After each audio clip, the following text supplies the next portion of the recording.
Good morning, welcome back. Yes, it's morning, looking like midnight, but it's morning because we're down in the winter. So it's that time of year again where I get to complain.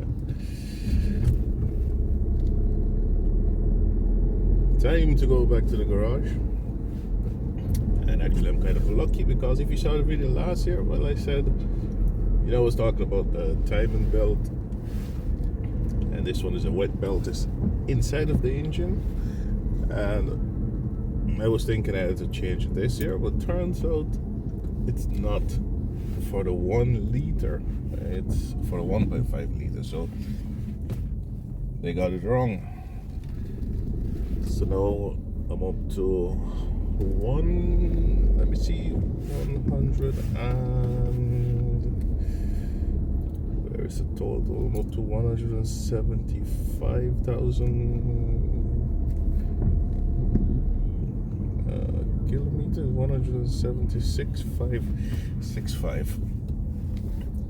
And I was saying you had to change it around the 180, but turns out this one is up until 240, so still got some time to go. Still worried about it because sometimes they do break prematurely and they could damage your engine. But luckily I don't need to change it now because I was there one night like, man, where am I going to find money to pay for it, because it's really expensive. So who knows, maybe I could trade a car in before it's time to change it, because we actually don't need this big car anymore. Maybe, yeah, okay, maybe. Most times it's for like vacation, going to France or so. Used to go with the whole entire family, but now it would only be Jay that's going. So do you really need a station? It's actually maybe you do. If you're going to France for a few weeks, you take a certain amount of suitcases and stuff, so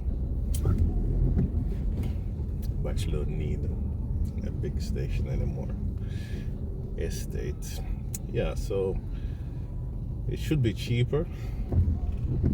So just the whole entire visit to the garage, but nevertheless, still expensive. Because nothing is cheap in the Netherlands, that you know already. So yeah. Anyway, hope everyone is doing okay. So you might see some Christmas lights because at the time of recording, things get pushed back anyway. So sometimes you see the video a bit later. Rainy. I'm gonna say as usual, not really as usual, but it's raining. That's also too bad. But anyway, hope everyone is okay. Thank you so much for tuning in.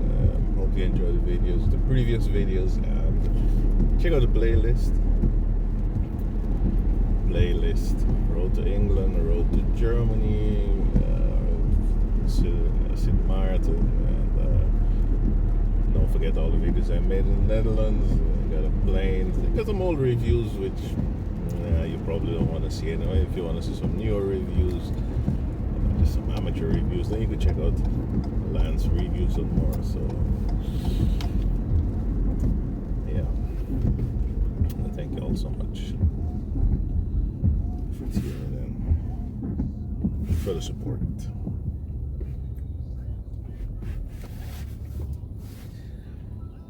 Can't wait for it to be kind of light again, to get warm again. It's not really that warm today. It's just we're down in the winter and it's dark. Sorry, it's not really that cold, I should say. So winter doesn't necessarily mean cold. Some people said, do you get snow? Not every year. There's no guarantee you're gonna get snow.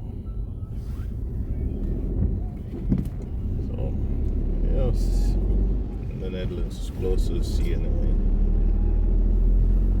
That's always a little bit warmer. So closer you are to Germany, so the more likely you are to see a little snow. But no guarantee. Yeah. Limburg always gets snow. Not always. They get the most.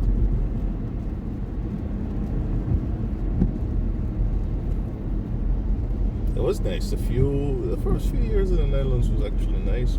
After, coming from like a warm island, it's always 30 degrees or so. It was kind of nice and refreshing. After a while, you kind of get tired of it.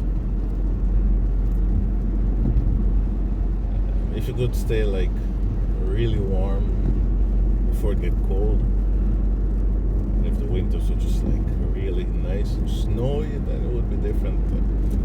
But this is winter, rain, and it could be gray for weeks. And sometimes you don't see the sun for. Yeah, you might believe I'm exaggerating. You could see the sun. You could not see the sun for like 2 weeks. It's just gray and drizzly and depressing. Definitely, I'm not gonna lie. It does get depressing sometimes. Okay, I'm gonna go right. I could also go straight and then I go right by the next intersection, but I'm gonna take this right.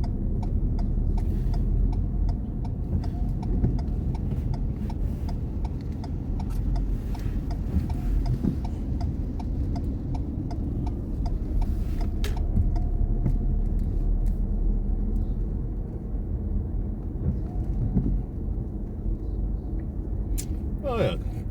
So I'm running a speedo, but I didn't turn the screen recording on, so it's not really picking up the speed. Anyway, it's early. It's early. I had a late shift, not night shift, just a late shift. So I was home late last night. Something like between 10:30 and 11. So I'm kind of tired. So no speedo. No speedo, don't cross.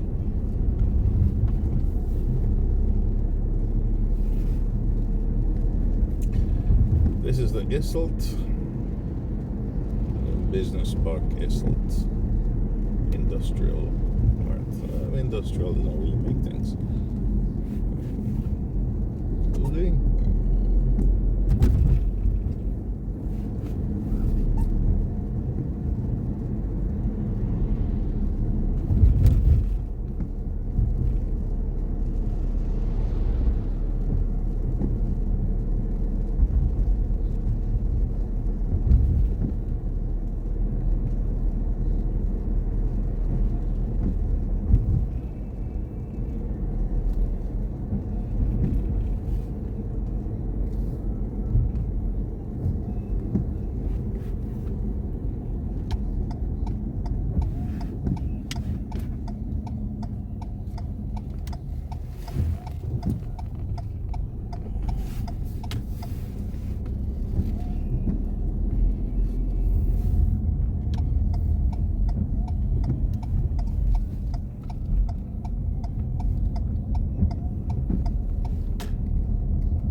Oh yeah, so when I come to pick up the car, I'm going to tell you about, I was not always I complain about the quality. Why are you blocking the road, mate? I complain about the quality. Well, in the next part of the video, I'm going to tell you something about the quality.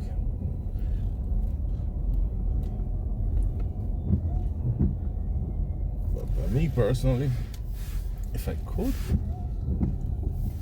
yeah, I would definitely avoid this car because the quality is not really that good. Build quality, but I guess it's the same with all new cars anyway.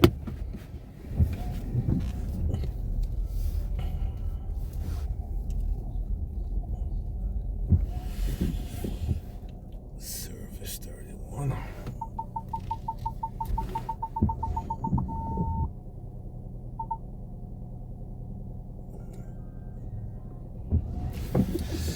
Alright, that's me. Let me disconnect dash cam and everything else so they get a privacy. Okay, wish me luck, and I'll see you guys in the next part of the video. It's gonna be one video.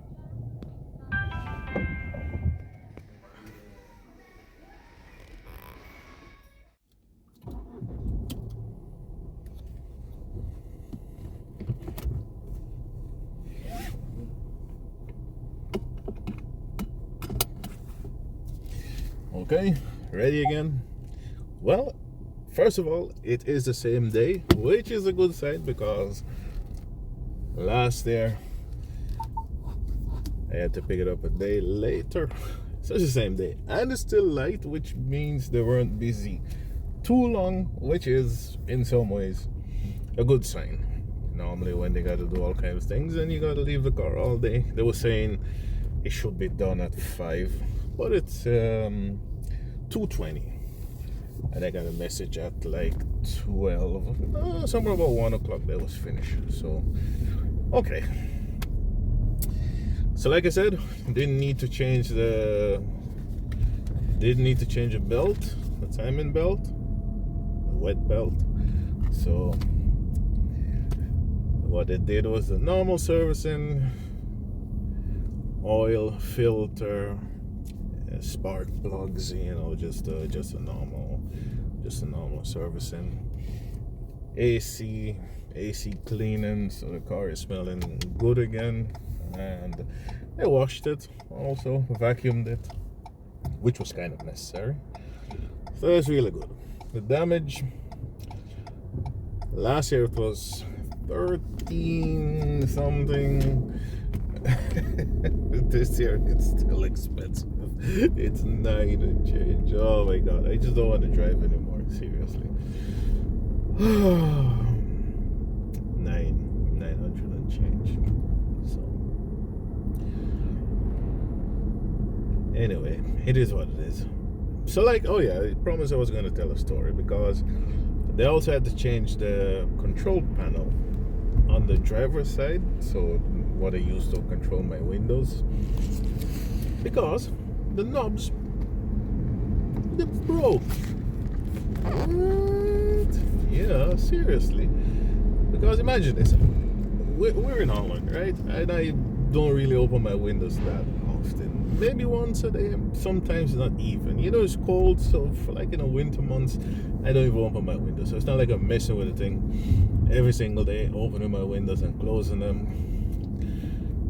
And it broke. The car is like 6 years old.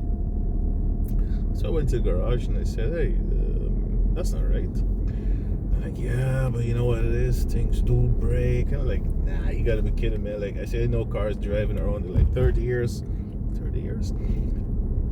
And the buttons are still good. I'm like, yeah, but if you buy a TV, it's gonna break eventually. I'm like, man, y'all gotta be kidding me. So listen, if these things break after like 15 years, I said, that's still too fast.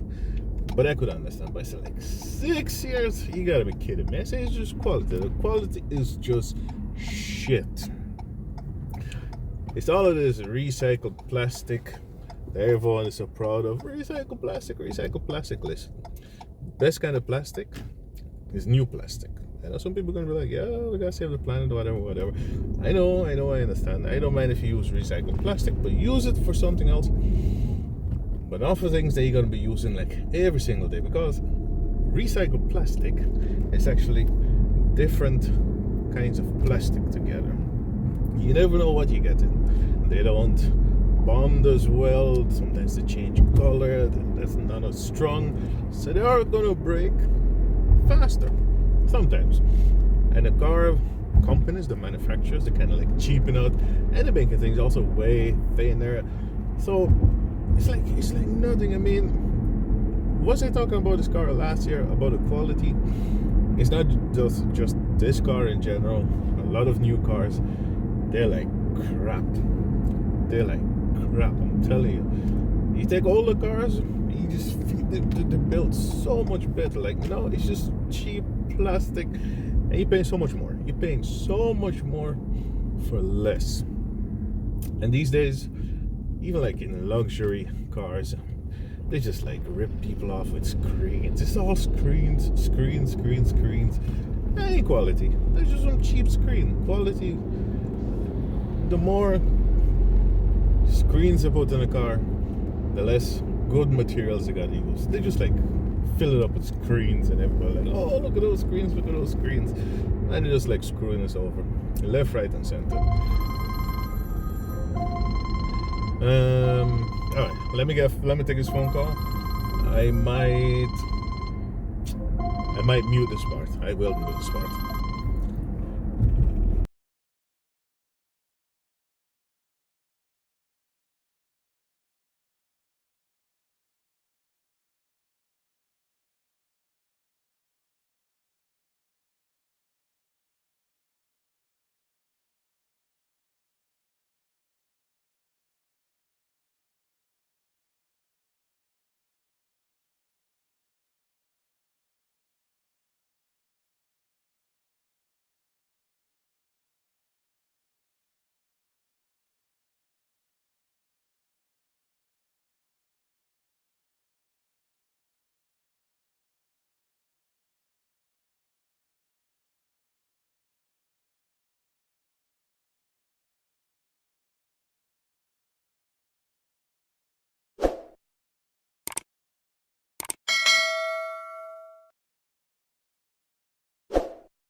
Okay, back again. What was I complaining about again? I can't remember. Something about a car, about a quality. Yeah, man, they're just like ripping us off. This is so terrible what they're doing to us. But anyway, so yeah, the buttons broke, the control thing it broke, and they were saying, yeah, it's just regular wear and tear. And I'm like, nah, those things are supposed to break, man. Even if it's like after 15 years, I could live with it, but not after like 6 years. So the garage said we can't do anything about it. There is no warranty anymore, so you gotta call Ford. So I called Ford in the Netherlands, and they were like, yeah, blah blah blah, and I kind of like run you around a little bit, and they say, you gotta mail us and send pictures or whatever. But sometimes you're busy and you just like forget about things, and eventually I forgot about it. I didn't forget about it because you see it every single day. Well, I just say, you know what, let me just pay for it. Now the car went for the service, I said, let me just pay for everything and get it over with. So it was 150 euros with installation and everything. So yeah, that's too bad. It's bad quality. Personally, if you ask me, you should avoid this car. Seriously, this is not one I recommend. And I think I said already, I wouldn't buy a Ford anymore. So well, who knows? Maybe not. I don't know. But I would prefer not. I'll go like Mazda, Toyota, Japanese, Hyundai, Korean, yeah, Kia, more, yeah. Well, nah. I don't know. Anyway, so that's it. I won't be eating for a while. So, and then 30,000 kilometers, we'll have to change oil again and everything. So it's only for 30,000 kilometers. Also got to change the time because talked about the belt, it will start degrading, and it could snap and it could damage the engine. So got to make sure I do everything in time. So if something should go wrong, they can't say, okay, it's you and you went over by 20,000 kilometers or whatever. So yeah, it would be nice if you could stretch it up to like 50,000 kilometers, which can't really chance it. So that's it anyway. Got a new control in it and everything. So we're good for now. Should be able to drive without any problems in the coming time, hopefully. Fingers crossed. All right, thank you all for tuning in and listening to my little rant, and I'll see you guys in the next video. Ciao.